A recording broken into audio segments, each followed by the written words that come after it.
Capítulo 21. Hecatombe.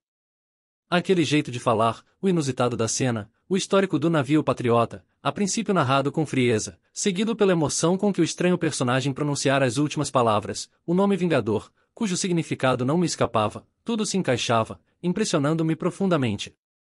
Eu não tirava mais os olhos do capitão, o qual, por sua vez, com as mãos estendidas para o mar e olhar flamejante, contemplava o glorioso destroço.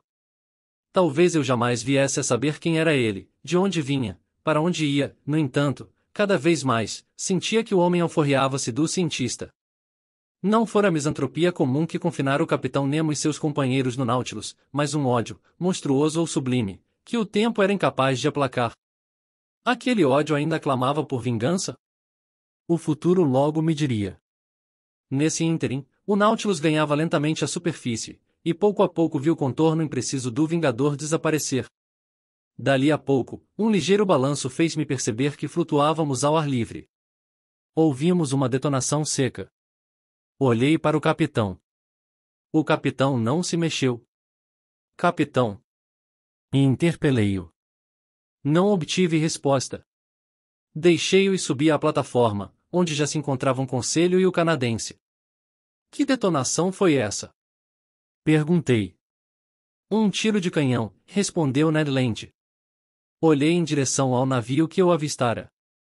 Aproximara-se do Nautilus e via-se que ganhava velocidade. 6 milhas o separavam de nós. Que tipo de navio é aquele, Ned? Pela enxarça e a altura dos mastros, disse o canadense, eu apostaria num navio de guerra. Tomara que nos ataque, nem que tenha que pôr a pique este maldito Nautilus. Amigo Ned, ponderou Conselho, que mal ele pode fazer ao Nautilus? Irá atacá-lo por debaixo d'água? Irá canhoneá-lo no fundo dos mares? É capaz, amigo Ned, perguntei, de identificar a nacionalidade do navio? O canadense, franzindo as sobrancelhas, apertando as pálpebras, vincando os olhos nos cantos, fixou por alguns instantes o navio com todo o poder de seu olhar. Não, professor, terminou por responder. Impossível identificar a nação a que pertence. E está sem bandeira. Mas posso afirmar que é um navio de guerra, pois vejo uma flâmula comprida desfraldada na ponta do mastro principal. Durante um quarto de hora, continuamos a observar a embarcação vindo de encontro a nós. Eu não podia aceitar, entretanto, que ela tivesse detectado o Nautilus àquela distância, menos ainda que soubesse tratar-se de um aparelho submarino. Dali a pouco o canadense veio me dizer que era um grande navio de guerra, um 2 com vezes couraçado e com esporão. Uma espessa fumaça preta saía de suas 2 chaminés. As velas, amainadas, confundiam-se com a linha das vergas. A caixa do mastro não exibia pavilhão algum. A distância ainda impossibilitava a identificação das cores da flâmula, que esvoaçava como uma fita singela. Ele avançava rapidamente. Se o capitão Nemo permitisse a aproximação, teríamos uma chance de nos salvar. Professor, preveniu-me Ned Land, se esse barco passar a 1 milha de distância eu pulo no mar. E íntimo a me seguir. Não dei resposta à provocação do canadense e continuei a observar o navio, que aumentava de tamanho a olhos vistos. Inglês, francês, americano ou russo, era certo que, se conseguíssemos alcançá-lo, nos acolheria. O patrão faça a fineza de lembrar, disse então Conselho, que não tem qualquer experiência com natação. Peço, portanto, que deixe a meu cargo a tarefa de rebocá-lo até aquele navio, se lhe for conveniente seguir o amigo Ned. Quando eu ia responder, uma fumaça branca envolveu a proa do vaso de guerra e, segundos depois, as águas respingadas pela queda de um corpo pesado atingiram a popa do Nautilus. Quase que instantaneamente, uma detonação explodia no meu ouvido. Estão atirando em nós! E exclamei. Gente direita! Murmurou o canadense. Estão nos tomando por náufragos agarrados a um destroço. Que o patrão me perdoe, e disse Conselho, espanando a água que um novo projétil lhe borrifara. Que o patrão me perdoe, mas avistaram o narval e canhoneiam o narval. Mas será que não percebem que estão lidando com homens? Me exaltei. Talvez por isso mesmo. Inflamou-se Ned Land, me encarando. Uma revelação súbita fez com que eu caísse em mim. De certo agora sabiam com o que estavam lidando quando se falava na existência do suposto monstro. Teria o comandante Farragut, por ocasião do abouramento com Abraham Lincoln, quando o canadense atingiu-o com seu arpão, constatado que o narval era uma embarcação submarina, mais perigosa que um cetáceo sobrenatural? Sim, sem dúvida era aquilo, e agora perseguiam a terrível máquina mortífera por todos os mares. Terrível, com efeito, se, como era possível supor, o capitão Nemo preparasse o Nautilus para uma operação de represália. Não teria atacado algum navio no meio do Oceano Índico aquela noite em que nos aprisionou na cela? O homem agora enterrado no cemitério de coral não fora vítima da colisão provocada pelo Nautilus. Sim, repito, só podia ser isso. Desvendava-se, assim, parte da misteriosa existência do Capitão Nemo. E, apesar de ignorarem sua identidade, pelo menos agora as nações coligadas contra ele caçavam não mais uma criatura quimérica, mas um homem que lhes dispensava um ódio implacável. Todo aquele passado tenebroso me voltou à mente. Naquele navio que se aproximava, ao invés de amigos, não podíamos topar senão com inimigos impiedosos. Enquanto isso, os projéteis multiplicavam-se à nossa volta. Alguns, encontrando a superfície líquida, iam por ricochete perder-se a distâncias consideráveis. Mas nenhum deles atingiu o Nautilus. O couraçado estava a apenas 3 milhas de distância. A despeito do violento canhoneio, o Capitão Nemo não aparecia na plataforma. Se um daqueles projéteis cônicos atingisse o casco do Nautilus, lhe teria sido fatal. O canadense tomou a palavra. Professor, precisamos tentar de tudo para sair dessa encrenca. Sinalizemos. Com 1000 diabos. Talvez percebam que somos gente honesta. Ned Land pegou seu lenço para agitá-lo, porém, mal o desdobrara quando, apesar de sua força prodigiosa, caiu no convés derrubado por uma mão de ferro. Miserável! Exclamou o capitão. Quer que o amarre ao esporão do Nautilus antes de atacar aquele navio? O Capitão Nemo, terrível de se ouvir, era ainda mais terrível de se ver. A face empalidecera sob os espasmos do coração, que devia ter parado de bater por um instante. As pupilas contraíram-se assustadoramente. A voz não falava mais, rugia. Curvando todo o corpo, torcia com as mãos os ombros do canadense.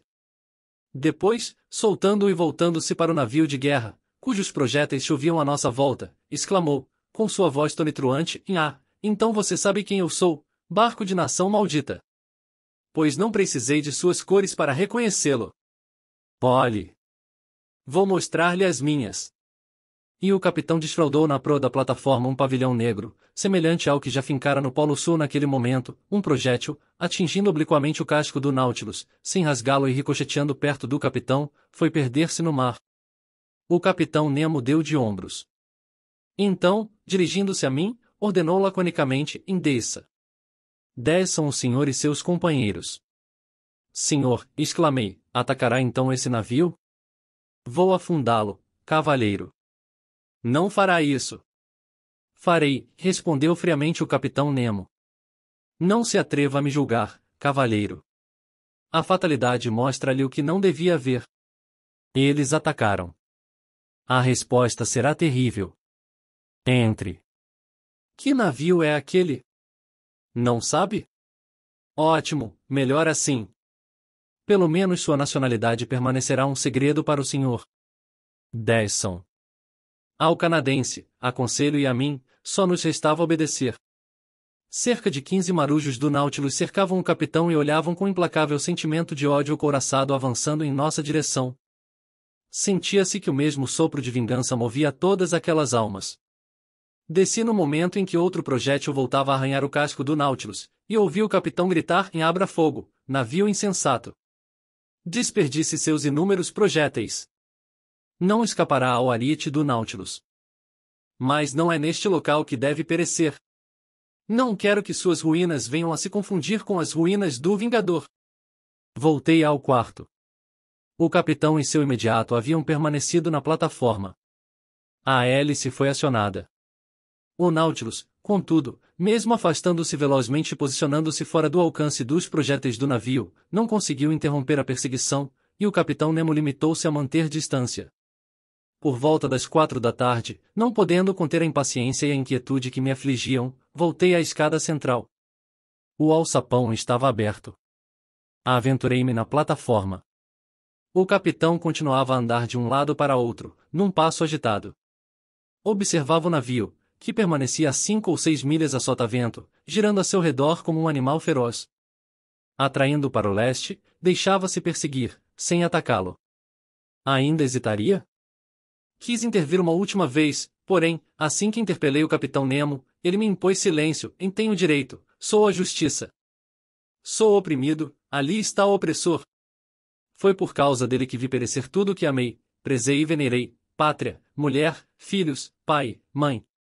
Tudo o que odeio está ali. Cale-se.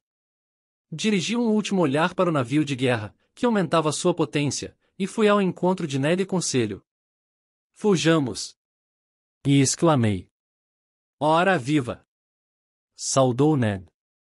Que navio é aquele? Ignoro. Mas, seja qual for, irá a pique antes do anoitecer. Em todo caso, é preferível perecer com ele a nos tornarmos cúmplices de represálias cuja equidade não podemos avaliar. Concordo, respondeu friamente Ned Land. Aguardemos a noite. A noite chegou. Reinava um profundo silêncio a bordo. A bússola indicava que o Nautilus não alterara o curso. Eu ouvia a sua hélice golpeando as águas, célere e monótona.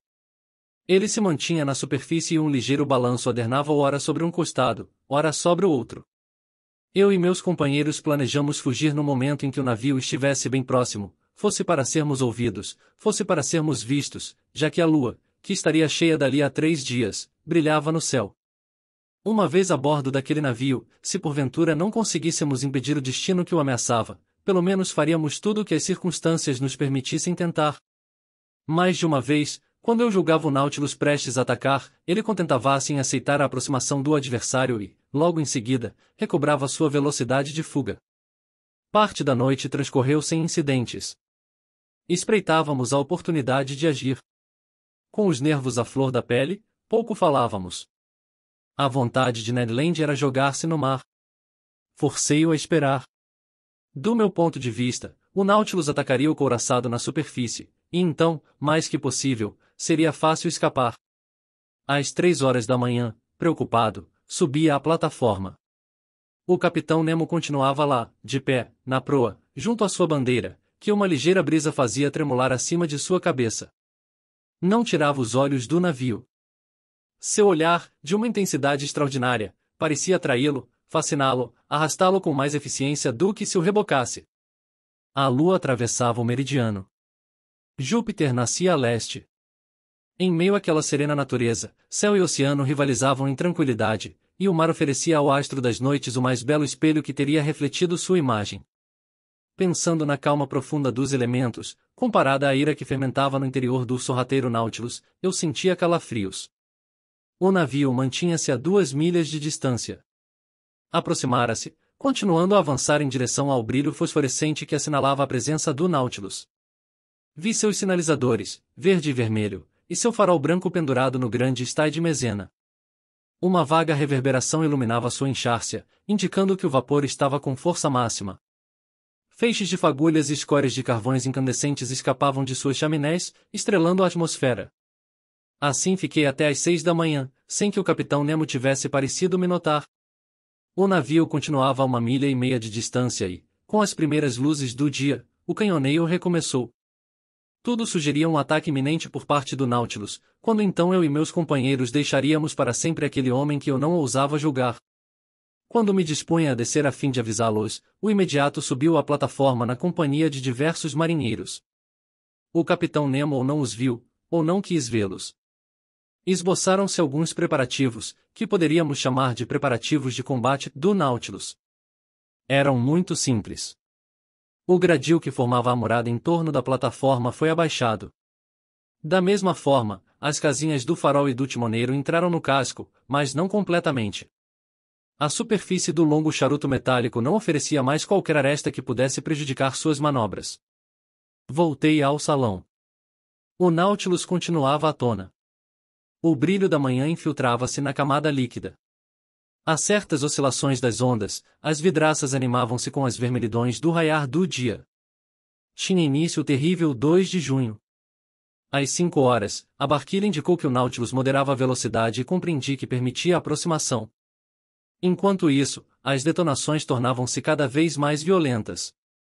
Os projéteis sulcavam a água circundante e nela mergulhavam com um assobio peculiar. Amigos, eu disse, chegou a hora. Um aperto de mão, e que Deus nos proteja. Ned Land estava determinado, conselho, calmo, eu, nervoso, mal me contendo. Passamos à biblioteca. Quando eu empurrava a porta que dava para o saguão da escada central, ouvi o alçapão se fechar bruscamente. O canadense lançava-se escada acima, mas o segurei. Um silvo bastante familiar me informava que a água penetrava nos reservatórios de bordo. Com efeito, em poucos instantes o Nautilus desceu alguns metros abaixo da superfície. Compreendi sua manobra.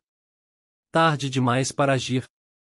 O Nautilus não pensava em ferir o couraçado em sua impenetrável armadura, e sim abaixo da linha de flutuação, onde a carapaça metálica não protege o costado. Éramos novamente prisioneiros, testemunhas compulsórias do sinistro drama que estava por vir. Aliás, mal tivemos tempo de refletir. Refugiados no meu quarto, observávamos calados. Um profundo estupor me paralisava. O movimento do pensamento arrefecia em mim. Via-me naquele estado aflitivo que precede a expectativa de uma detonação estrondosa. Aguardava, escutava, vivia exclusivamente pelo sentido da audição. A velocidade do Nautilus aumentou de maneira perceptível e ele ganhou impulso. Todo o seu casco trepidava. Uma colisão súbita, embora relativamente leve, me fez soltar um grito. Era possível sentir a força penetrante do esporão de aço. Ouvi rangidos, dilacerações. Mas o Nautilus, propelido por sua força de empuxo, atravessava a massa do navio como fazia a agulha do marinheiro ao cânhamo.